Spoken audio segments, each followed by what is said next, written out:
Welcome to the C-Suite podcast that we're producing from Money20 Europe here in Amsterdam. I'm Graham Barrett, and together with Debbie West, we will be talking to a number of the speakers and attendees here at the conference. We're producing this show in partnership with Remote, the global HR platform and sponsor at Money20, and we really hope you enjoy these conversations, which should give you some insight into the hot topics for discussion here at the event. I'm delighted to be speaking with Xavier Collins, who's the Vice President for the UK of Turo. Xavier, welcome to the podcast. Thanks so much for having me. That's a pleasure. So you're speaking later today, and your session is Car Insurance 2050, the Black Mirror episode, which is such an intriguing title. Can you give us a little sneak preview? What are the key topics you're highlighting there? Yeah, let's hope it's as intriguing as the title is.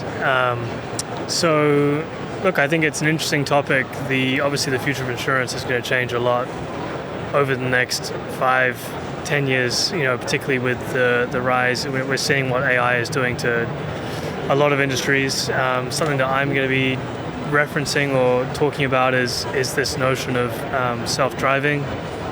Obviously Tesla seems to be the market leader right now and is doing some pretty interesting stuff in that space. And I think that has some pretty massive repercussions for insurance, particularly in the motor space, and how we think about managing, but also paying for risk. So obviously as self-driving becomes more present, starting off particularly with like cities that are built on a grid, I think that's going to have a big impact on claims rates, on how we balance and understand risk. And I think that insurers have to be ahead of that curve to think about what that means for their business model. And can you tell us a little bit more about Turo and your recent successes? Of course, yeah. So Turo is the world's largest car sharing marketplace. So the way to understand it is if you own a car and you're looking to make some extra income, you can share that car out when you're not using it. And as a guest, it's a very simple app that allows you to access cars from around the world that are well priced, a great selection of vehicles, and ultimately just super convenient. Booking and accessing a car needs to be as easy as just pressing a couple of buttons on your phone. So people kind of understand it as Airbnb for cars, probably the easiest way of conceptualizing it. But yeah, so Turo we've been running for just under 6 years in the UK now, but been running for over 10 years as a business. It's been a challenging journey, but a great journey. And in terms of our recent successes, I'd say that we're really excited about the fact that we've been growing internationally. So we recently launched Australia, which is doing really well as a market, and recently acquired a business in France. It's called WeCar. And so, yeah, I think one of the things that we are excited about is as we scale the business into new geographies, it's really demonstrating the value of the network effects in our business. So Turo is ultimately a travel app, if you think about it. And so our vision is to have a trusted Turo host anywhere in the world, so whenever you need it. So the idea that you can use Turo in the UK, but if you're traveling to the US, it's the same experience. You can book a car there and it's easy. And so as we keep adding markets around the world, we're kind of building into that vision. So we're very excited about that. Yeah, that sounds really exciting. And what emerging trends and technologies are you excited about that could transform the industry? So an emerging trend that relates to technology, I think, is the rise of entrepreneurship. And that is, super relevant to our business. So when you think about the supply side of Turo's marketplace, that's really about car owners and people who are looking to make money sharing out their car. I think post-COVID and certainly in the last 2-3 years, we've really seen the rise of like the side hustle or entrepreneurship, or people looking for different ways to kind of get some money back in their pocket. I think that dovetails pretty closely with the cost of living crisis and the fact that interest rates have been so high, prices have gone up, inflation has been so high. So that trend is a really powerful kind of tailwind for our business, because if you think about what Turo is enabling people to do, it's enabling them to share out an asset when they're not using it and generate, in the UK, I think the average host on Turo is making about £400 a month. So that's, really meaningful for a lot of people. and we're also seeing people not only rent out one car, but realizing, you know what, I can build a business here, similar to what happened with Airbnb and their kind of super hosts. So I think that's a trend that we're definitely seeing and is a big tailwind for our business. Yeah, that's really interesting. And talking about Turo itself, you're a flexible workspace. Can you tell us a little bit about how you manage a flexible workforce and what advice you may give to other leaders for doing that? Yeah, so it's definitely a challenge. I think everyone's coming to terms with like the new world of how people work. From my perspective, I think I have a couple of principles. One is, I like to treat people with respect and give them freedom, and just hire really ambitious, self-motivated, driven people ultimately, right? And in that environment, I think a flexible work environment works really well because ultimately, it's my job as a leader to make sure that we hire the right people and they're set up and they're motivated, they understand why what they're doing influences the overall strategy, and they feel empowered, and as a result they work really hard, and they are driven and motivated to work irrespective of where they are. So we try and have a flexible working environment where people, if they want to work from home, they can. That being said, I think we are still an early stage company in the UK. We're still a small team. We're about 30 people. And I definitely think in the early stages of a business's life, I can't really speak to a massive corporation because I've never worked there.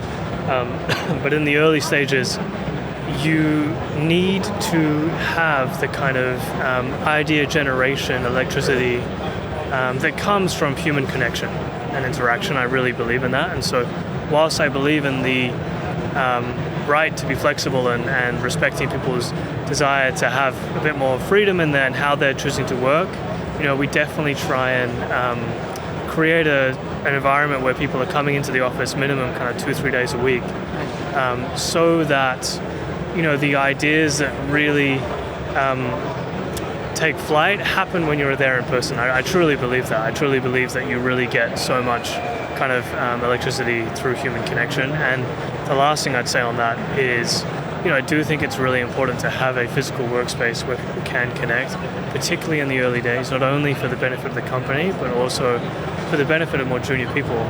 If you really think about like how you learn, particularly in a startup where there's not like formal training regimes or like modules that you go through, it's really just a matter of osmosis. And so, really I think so much of why I'm where I am today is because of the people I was surrounded by in the office in my early career. I was lucky to start my career interning at Uber, where I met a lot of very smart, hardworking people and just absorbed.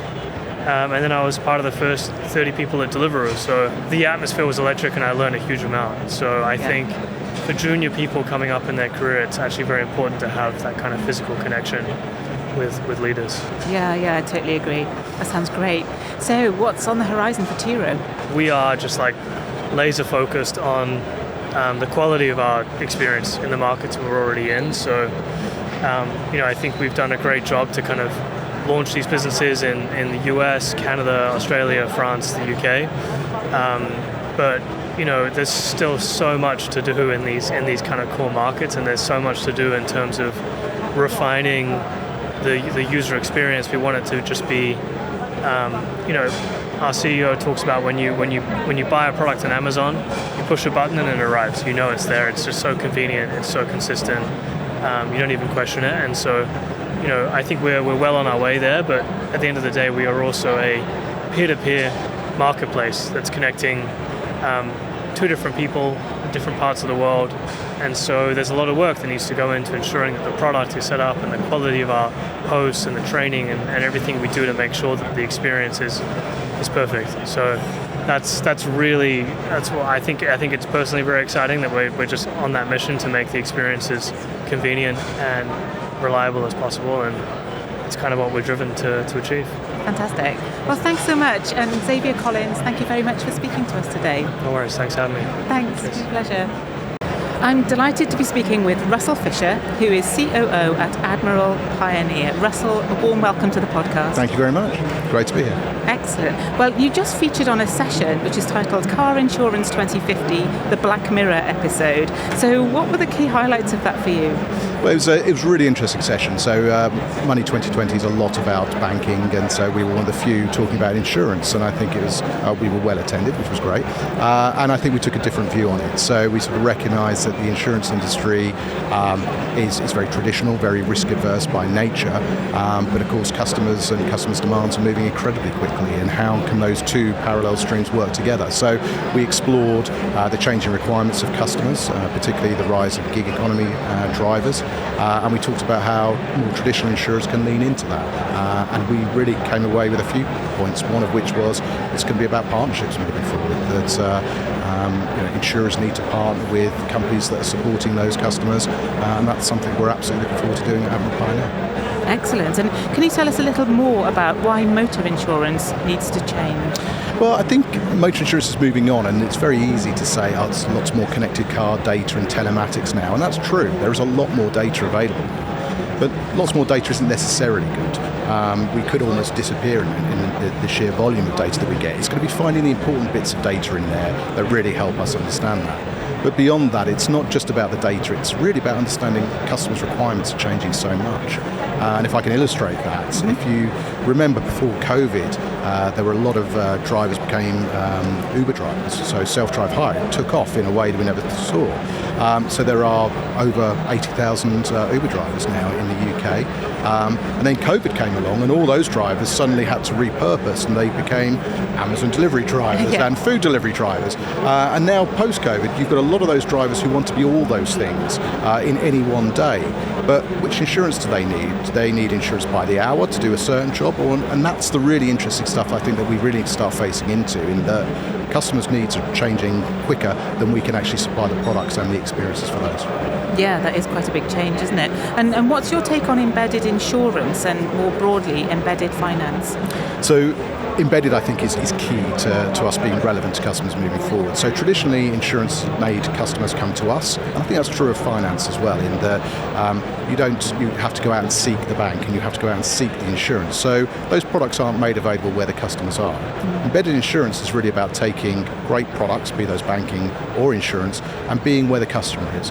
So if you can embed into a natural journey for a customer, say if they were buying a car, the customer should be able to access finance, they should be able to insure it all in the same time as buying a car, rather than doing three separate journeys. And if we can do that really well and seamlessly, customers will reward us with their purchases. Yeah, absolutely. And what are the main objectives of Admiral Pioneer? So Admiral's been hugely successful. It's actually only a business that's 30 years old. We celebrated 30 years last year. It's been phenomenally successful, predominantly in the back of motor and home insurance.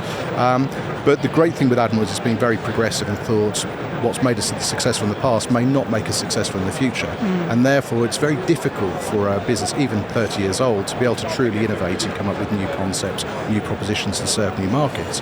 And so Admiral Pioneer is unique in Admiral. It's a standalone business with the objective of creating new businesses that will help Admiral diversify away from its current business, be that customers, markets and products. Yeah, that's a really exciting objective, and Admiral Pioneer is seeding, launching and scaling new businesses. So what role does talent acquisition play in the success of those companies? Talent is critical for us. It's and what's interesting is if you look at our employee base, we're about 200 employees. About half of those have come from traditional insurance, so the classic skills that you require in insurance, underwriting and data. But half of those people have come from other industries as well, so areas such as growth, obviously data engineering and service design. So we're looking for really interesting talent to come together, and it's not just being able to do the skill and the competence that you've got, but it's actually being able to meld it into a new industry, and that's really fascinating. We're having some great success in that space. Well, that's been super interesting. So Russell Fisher, thank you very much for speaking with us. Thanks very much. Thank you. I'm delighted to be speaking with David Daiches, co-founder of INSHUR. So David, welcome to the podcast. Thank you for having me. Oh, it's a pleasure. So could you start by telling us the backstory to INSHUR and how the relationship between you and your co-founder Dan began? Yeah, sure. So we're INSHUR, we're the sort of global embedded insurance platform for the on-demand economy. So we work with global names like Uber and Amazon to make sure their drivers can get insurance quickly, affordably, and at the time that they need it. So we started back in 2016. So Dan was working for an insurance broker in New York who were insuring yellow taxis, and I was working for an insurance software company in the UK.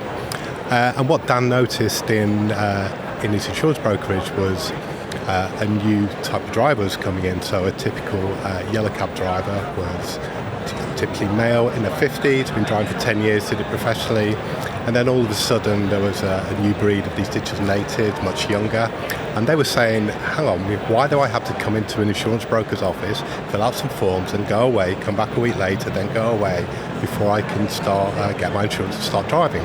So that's when the idea of, well, we can make an app, so mirror the Uber experience for insurance, because let's face it, no one really likes buying insurance, and you want to make it as quick and painless as possible.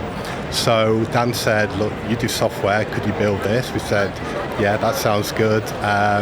And we hadn't actually met, we'd just been talking over Skype about sort of working together with our software. And he came over to London for a day, we sketched this out, and then 3 months later we had a prototype, and we would travel around in the back of Ubers in New York, taking $5 rides, looking very suspicious, saying, do you want to have a look at our app? And it took off quite quickly, and here we are. That's excellent. That's such a great story. And tell us about the session that you featured on here at Money 2020. What was it about? So it was sort of, for those of you who have seen Black Mirror, the TV program, it was, what could happen if sort of motor insurance went really badly wrong, and what do we need to do today to fix it? So it was talking about sort of autonomous vehicles being hacked and software going wrong or piling up on the motorway, and we talk about how we can sort of satisfy sort of the changing needs of consumers. So one of the things we've got on-demand drivers who they don't want to buy an annual policy, they want to buy something just for the work that they're doing. So how we can sort of work together, sort of new technology companies and existing insurance companies, to make sure the future is a lot nicer and more palatable. So what changes and emerging technologies are transforming the industry? Well, I think the obvious thing to mention is AI. So that's having, I think, a sort of big impact everywhere. Where we're using it specifically is around our claims handling. So claims can be very manual in terms of handwritten police reports and previous insurance documents and photographs. So we're able to extract the salient bits from that to present to our claims handlers, so they know what to focus on, what's the priority. And then I think the other big thing is connected car. Obviously there's a whole load of data coming from any sort of car built in the last 3 or 4 years about how fast it's going, how it's cornering, braking, how the tyres are. So being able to use that data in pricing to price in real time, I think is going to change things significantly, and that's what makes insurance more inclusive. So a young driver who perhaps struggle to get affordable insurance, if they can prove that they're driving safely through sort of car data, that opens up an entry into the insurance market and the on-demand economy for them that they might not otherwise have had. And I know INSHUR itself supports flexible and hybrid working.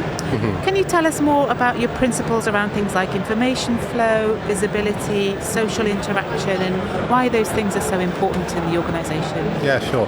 So it's quite interesting because we started off as a transatlantic company, so we were building software in the UK, and the insurance operations were in New York. So what we found is when 2020 came and we all had to move very quickly into remote working, we were sort of well set up, so all our systems were already set up for that. So we got into that quite quickly, and I think what we learned there is it actually became easier because rather than 3 people being in one room and 2 people in another room, 5 people in their own room, some of us were like down the road from each other, and I think we've embraced that as we've moved on. So we're in We're in 3 countries, probably 5 time zones: for West Coast, Central, East Coast, UK, and Central European. So I think learning how to work asynchronously is very important, so we've adapted to that. Also, the importance of in person, but be very clear what that's for and when that's good, and it's not for everything. And then certain functions work very well sort of remotely, but I think if you want to acquire good talent in this day and age, you need to be flexible with your working practices. And you're a global provider of car insurance to the on-demand economy, and you're the preferred partner for platforms like Amazon and Uber. Mm-hmm. So what's next for INSHUR? Very busy. So we made an acquisition last year in the US. We've got bought a company that operates in 50 states. So previously we were just in New York, now we're in 50 states. So we're in the process of bringing our technology platform on top of this, the insurance products that we've got. We're doing lots of work in the UK to optimize our business. It's been 2023 was an interesting year for car insurance globally. There was high claims inflation. The car parts are very hard to get hold of, so the whole claims process was sort of disrupted. So we're looking at how, again, using things like AI, we can speed that up and make sure we keep growing. This has been really interesting. So David Daiches, thanks so much for speaking with us. Thank you, it's been great. I'm here with Magda Schmid, who is the Head of Marketing and Communications at PXP Financial. Magda, how are you today? I'm very well, thank you. Lovely to see you here at Money 2020. So talk to me about PXP then. How do you differentiate yourself, I guess? Obviously you're in a highly competitive fintech payment sector. What are your kind of USPs, your key points of difference? I guess for us it's 3 key areas. So first of all, we go way beyond payments. We're much more than just facilitators of transactions. We more see ourselves as a company that's consulting our customers, that's building technology that's really helping them grow globally. And we add a lot of features and additional value-added services to the core to make sure that we can facilitate it for the customer. So that's point number 1. Then number 2 would certainly be the innovation and technology itself. Of course, in the fintech space, you need to be at the cutting edge.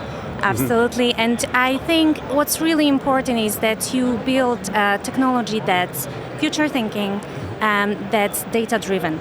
Another very, very key aspect for all fintechs really out there. And then last but not least, the customer is really at the core. This is by all means, in my view, the most important thing. So we see our role as a consultative one. Payments is a complex space. There are so many features, products out there, and we see our role as the one where we make sense of it all for our customers. They don't need to understand it inside out. We do. Yeah. We're the experts. Excellent. Now talk to me a little bit about your workforce, because I understand your workforce is spread across the globe. Is that right? And so how do you balance the benefits of remote working with, some of the challenges it presents as well? Sure. I think I'll start with a bit of a history. So we did remote and hybrid before the world did remote and hybrid. So that made it a bit easier for us, and we didn't face the same challenges as other companies might have faced during the pandemic. And who were very well versed in that space. So we have a very, very simple approach to this. If we see the benefit of a person being employed in a new location and that person adding to the diversity of skills and reaching the team, then by all means we will do that. And we utilize inter-country agreements as an example to facilitate that.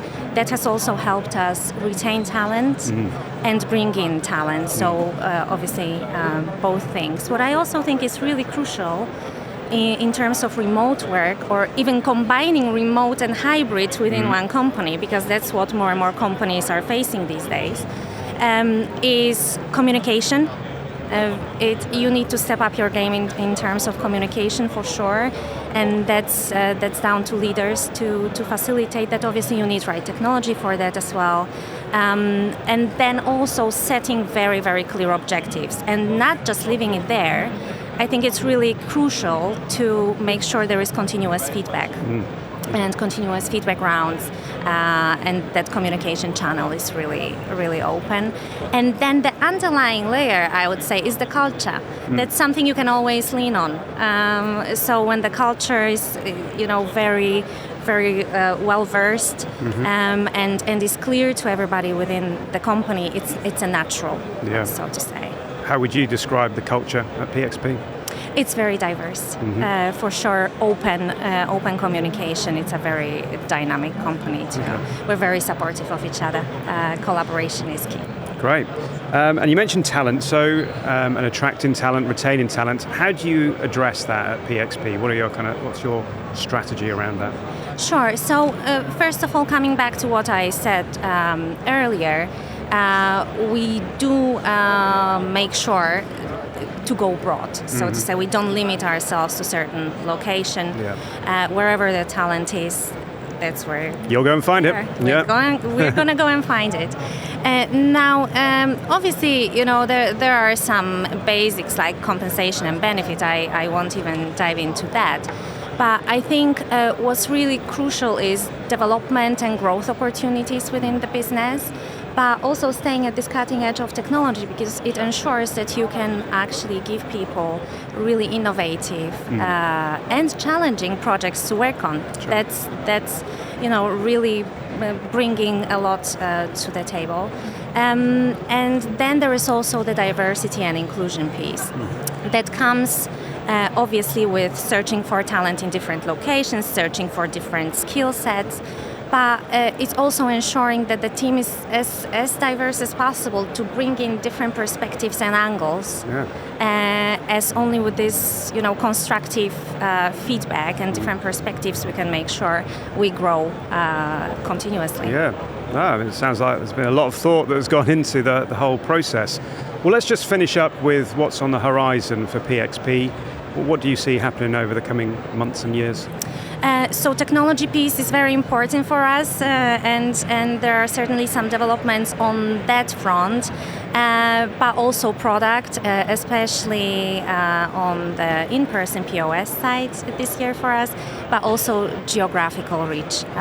So we have our core markets, but we are growing into LATAM and Africa as well. So exciting! That's very exciting, and we're looking forward to that, obviously. You'll be traveling all over the globe soon. Absolutely. Spreading the story. Well, Magda Schmidt, thanks so much for joining me here at Money 2020. Thank you so much. It's been a pleasure. Thank you. Pleased to say that I'm joined by Sam Seaton, who is the CEO of Moneyhub. Sam, how are you? Very good, thank you. How are you? I'm very well. Thanks for joining us here on the podcast at Money 2020. Tell me about this session that you are moderating, I understand, and it's all about open finance in the long-term savings industry. Is that right? Yeah, that's right, because the pensions industry have stolen a little bit of a march on what I thought the banking sector would be away with, and they're putting current money with future money and having a great impact on people and getting those engagement levels up with pensions, which genuinely we desperately need. I don't know if you know, in the UK language is at around the 5% mark, and this is your future money. Like, this is your money now. It's not anyone else's money. So trying to get that up, and with putting the money alongside, you get engagement levels like up in the 60s and 70%. So it's a massive difference, isn't it? No, it's huge. So what do you see as the main topic areas in that session? Who have you got on the panel? What do you think they're going to be talking about? So we've got Margaret Snowden, who's just amazing. She's an OBE on pensions, really, and she's going to be talking about genuinely the consumer, like right at the very heart, trying to get not only that engagement level up, but also the fear of pensions and the fear of it all, which is a shame. So she's an expert on that. And then we've got two of our clients, Standard Life and also Mercer, and just talking about their experience with employers and actually rolling out, genuinely open banking, to the wider world, which we just didn't really see coming from the pension sector. No. How does this tie into Moneyhub then? What's your kind of link to the pension sector? So Moneyhub really was really fortunate, because when we first started, I thought, the whole banking sector and the platforms, the wealth platforms, I thought they would love open banking, and they wouldn't want to build it all themselves, would they? And of course, the banks are definitely wanting to build it all themselves, and the wealth sector is like, I don't know what open banking is, and I don't think we need it. Yeah. And it's like, okay, so I thought, well, we need to find someone that's going to value what we're doing, and actually it was the pension sector that was so far behind, I think, in terms of their engagement and legacy systems, no desire to build anything like this themselves. Right. So that's actually where our more receptive, more open to it. Yeah, first couple of years were just great. So we have a bank of pensions clients that are really embracing open banking, open finance. They want to close the advice gap. They're very excited, and actually for us, brilliant base to work from. Yeah. What about some of the emerging technologies? Because a lot of the talking points at Money20 around AI, obviously technologies like that. What are your views on those kind of technologies? Well, I think the more we talk about AI, the better from my perspective. Okay. Because as you know, Moneyhub aggregates data, unstructured data, and guess what AI is going to need if it's going to be any good to any of us? It needs the data, right? And it needs to be the input isn't it? It needs to be ordered. It can't be this chaotic rubbish data in, or we're going to be in a mess. So I am so excited that data is now actually sexy again because of AI. Now, what we're trying to talk about here as well is, some kind of common theme amongst these interviews, remote working, because I understand, you have distributed teams, don't you, at Moneyhub. How does that work? Tell me a little bit about the structure and how you employ people, etc. So we love remote working. So post-COVID, everyone was like, we're not going back to the office. So, that's genuinely our mode of operation, which like everyone in our business enjoys. But you're right, you have to put a bit of effort in, because I still think you respond well to your colleagues when you know them. And actually, you don't get to know them as well on a Zoom or a Teams call. So we put a lot of effort in 4 times a year to get everyone together. And so that's kind of like essential, I think. And on top of that, we have budget for teams that we actually make them spend. It's not optional, where we say, make sure you get together. We don't mind what they do. You can go and, do sports, or you can go to lunch, and, we don't mind what brings you together, or work. But either way, it's that interaction that you really need as people. Okay, well, let's just finish up and talk to me more about Moneyhub. We've mentioned the pension space. What other future developments can we look forward to from you guys? Well, I think, if you look at where the legislation's heading, I think being able to close the advice gap, because going back to your earlier mention of AI and data, you put the two together and we might actually finally be able to do something about closing that advice gap. And then I guess also with the big shift in retirement, worldwide really, about the focus on people actually trying to get a nest egg together. I think that's something that we'll be putting a lot of effort into. It just seems like, I don't know if some people think that they maybe won't ever retire. Do you get that sense of people in their 20s, 30s, 40s? Well, I think it is absolutely true. I think a lot of people will not get the opportunity to retire. I think they'll have to keep working, if I may say so. But I think you can't underestimate that at some point you may not be able to work. So, your body might let you down. I think you just need to think about, what happens in those circumstances, and have you got enough about you that you can manage. And do you know what? I don't mind if people don't want to retire. That doesn't bother me at all. I don't think I'll ever retire. But I think it's worth understanding if you had to retire, or if suddenly you wanted to retire, what does that mean? And I have no problem if it means you want to live on baked beans and read a book. It doesn't matter, does it? No. So long as you know that might be your retirement. Yes, absolutely. As long as you've got that in your head, that will be me eating my tin of beans. Sam Seaton, thanks for joining me on the podcast today. Thanks for having me. Joining me now is Derek Joyce, who is the new CEO of XYB. Derek, how's your Money 2020? It's great, thank you. So tell me about your journey to XYB, because you were announced the CEO, I think, last week, but it's been a few months in the making, hasn't it? It has. So I was originally introduced back in September, and so was able to get to know the team over the course of 7 months before actually joining. Handy. Which is handy, and the amount of diligence I was able to do was unusual, and the more I learned, the more excited I got. So I was introduced through a mutual investor from a previous company, and we had a journey. So we were a part of Monese. The B2B business was built out of a B2C company, a neobank. So in one transaction, we separated out from the neobank to focus on the B2B strategy. We had an articles corporation to become a new company, and I joined, all on a Sunday evening via DocuSign. Just thrown it all into the melting pot and just see what happens. No. Well, that's really exciting times, isn't it? So, as the new CEO, what do you see as the main priorities, the main challenges for XYB over the coming months? Yeah, we are a really interesting company in the fact that we are brand new in the sense that we became a company on April 26th. So everything down to what is the Wi-Fi password has changed. But at the same time, we've also been established for years and have multiple tier 1 banks utilizing our platform today, as well as multiple tier 1 and tier 2 and tier 3 and other prospects through the pipeline of strategic opportunities. And we're expanding in some really fun ways, geography-wise, product-wise, looking at an acquisition of some other products to come to the front-end platform, looking at some geographical pieces and quite a lot of other things. So at the same time as becoming a new company, we are an established, we've got some world-leading tech that's been built over the past few years, and so very interesting opportunity and very interesting challenge. That's really interesting, isn't it? Yeah, not many companies are new and established at the same time. So that is really unique, Well, you mentioned expansion there. I think you're in 11 countries, is that correct at the moment? With people we are. With people, So we are geographically dispersed across 11 countries. We have 2 offices, one in London and one in Tallinn. Okay.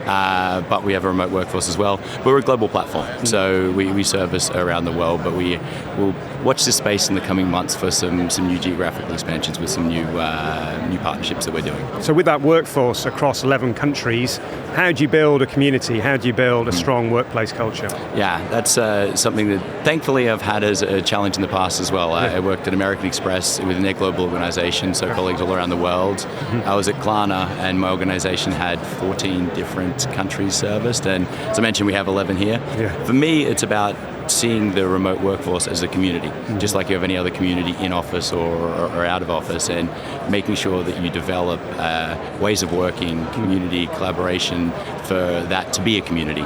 And so we are building out and expanding even further on that from the 11, and so that's super important to us to do, and also important to get them together occasionally. So we got together in Tallinn as a company to kick off a few weeks ago, and it's nice for those remote communities to get together as well. Yeah.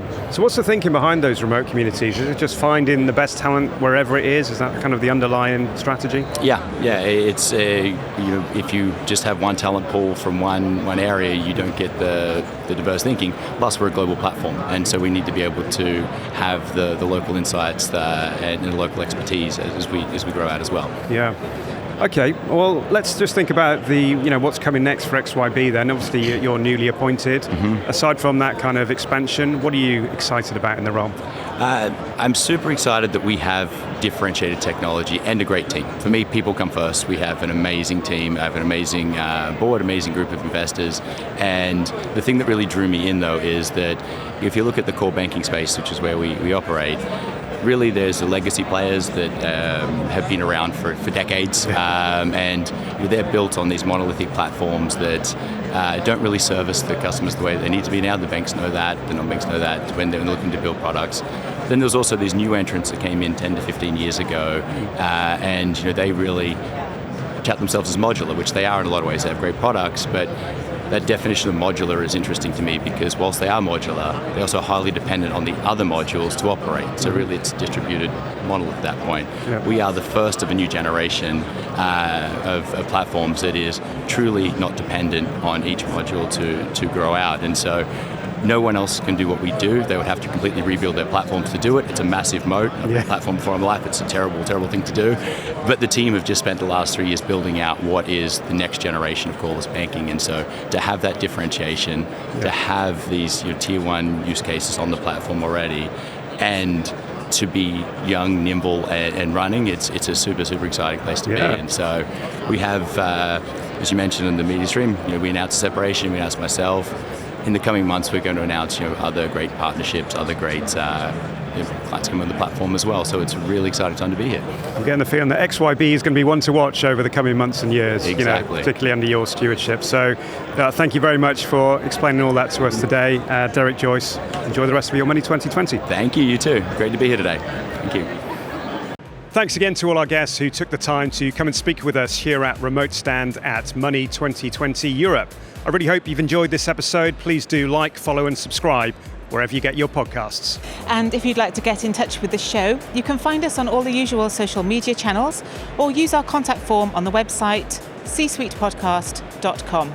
You can find me, I'm Debbie West, and my colleague Graham Barrett on LinkedIn. But for now, thank you so much and goodbye.